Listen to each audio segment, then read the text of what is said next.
what it is we want out of it when we talk about high quality education. Now, one significant financial aspect that we're getting that the residents of Richmond County have been very supportive of is our SPLOS. I think it's important to acknowledge that. We have been able to do significant improvements to our facilities because of the SPLOS fund. I think that if you've ever been anywhere else and you look at the facilities, you have to go somewhere else to see that it is something to be proud of when you think about the investment that has been made. Now, we have to do more work in infrastructure with technology and other things inside the building, but in general, there is a pretty good plan in place for the upkeep and maintenance, definitely at elementary level. We have more work to do in the middle and secondary, but the residents have been pretty supportive in that area. And I would think that you all should applaud yourself as a taxpayer in Richmond County for making an investment in education from that standpoint. Negative image is sometimes a concern and a problem. A number of people who speak negatively about Richmond County schools. And they usually base it on just a finite number of whether you made AYP or not. Well, there's more to making AYP than whether you did or you didn't. Within that, there are targets. And Richmond County had 66 targets that they were being measured by. A lot of people don't know that we met 59 of the 66 targets. That's roughly about 80-something, what is it, 89% of the targets. If you look at the elementary and middle school, they met 35 out of 37 measures. 95%. When you take the high schools, they met 24 out of 29, 83%. So I find it hard-pressed to say that we're failing, as opposed to saying that we have work to do, miles to go, but we're far from just failing. When you say 70% of your schools made AYP, that means we have work to do, but 30% are not where we want them to be. So then you peel the onion back, and what do you say to the schools when you peel the onion back? Well, we have work to do with students with disabilities. We have work to do in the math area. In some cases, we have work to do when it comes to the graduation rate. Now, the state of Georgia was roughly 71, 72% graduation rate. We were 69.5%. Now, is that something to get excited about? No, not necessarily, but what it says to me that our issue is similar to what the state is going through when they're only 71%. And the state of Georgia has some challenges with its graduation rate. They're looking at some things. One of the things that I think is a challenge is that instead of waiting until 11th grade to give a student a high school graduation test, I would strongly advocate for end of course tests to be measured.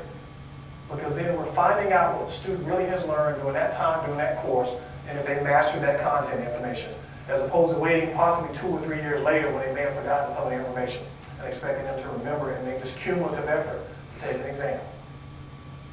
That's a little snapshot of Richmond County. As George shared, I'm a native Floridian, and I've had, I think, the very blessed opportunity to go to 3 outstanding institutions of higher education.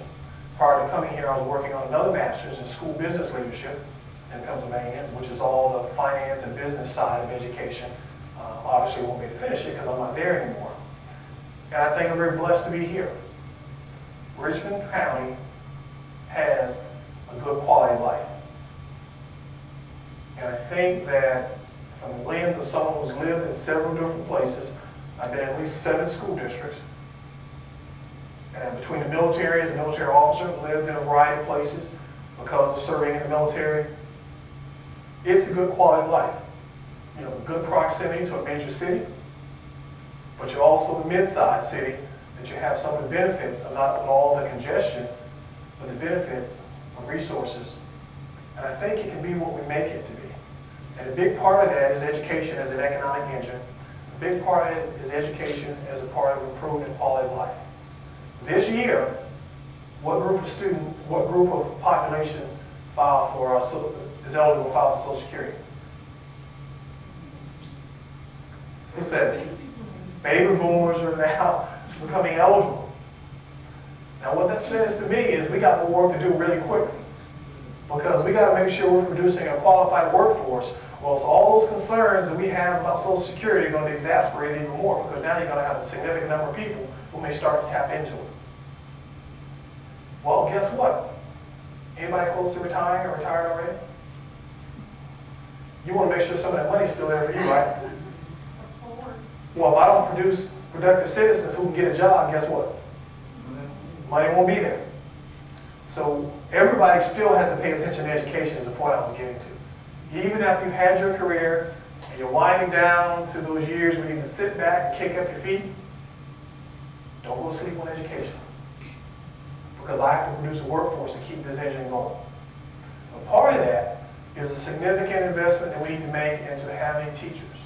More specifically, teachers who are culturally relevant.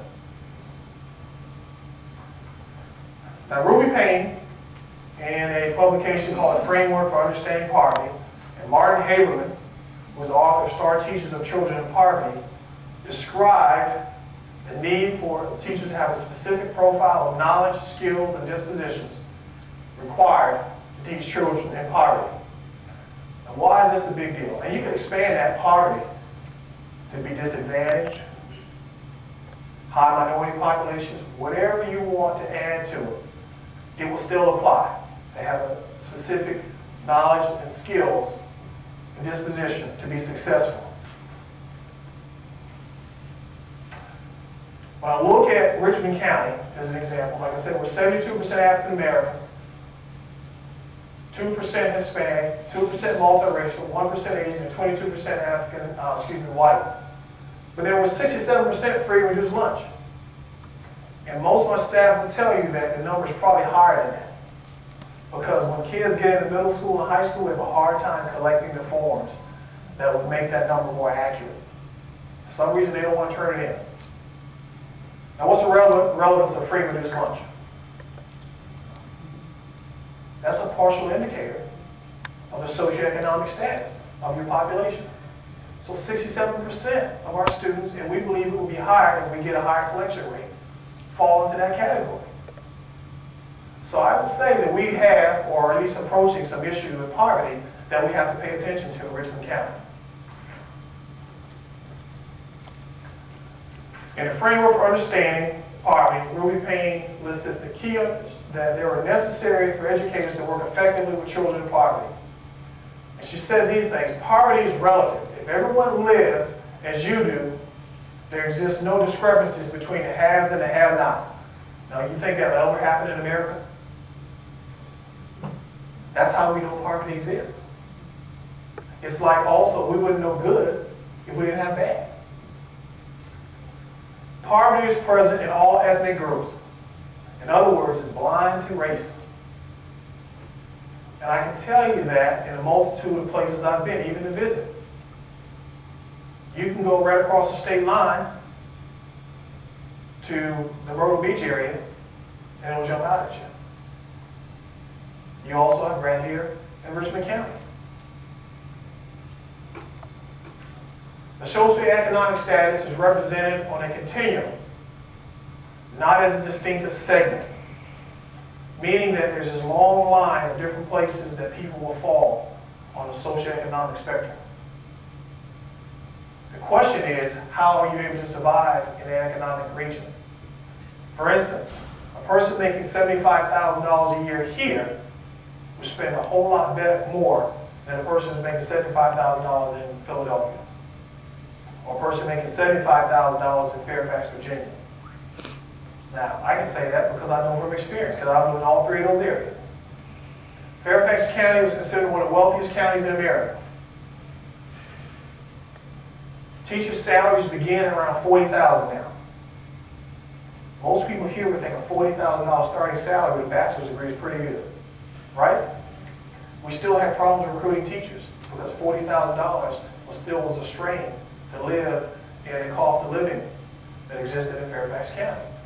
You definitely had to have a car because of the metro area to get around and the traffic and all those types of things. Then you get other factors in play into here. A person may make a decent salary, but one of the things that jumped out at me when I came to Richmond County is the lack of a true mass transit system. So employability is affected by the fact that if a person can't get to and from work without having a vehicle. Poverty has its own set of hidden rules, and its members lack understanding of middle class hidden rules.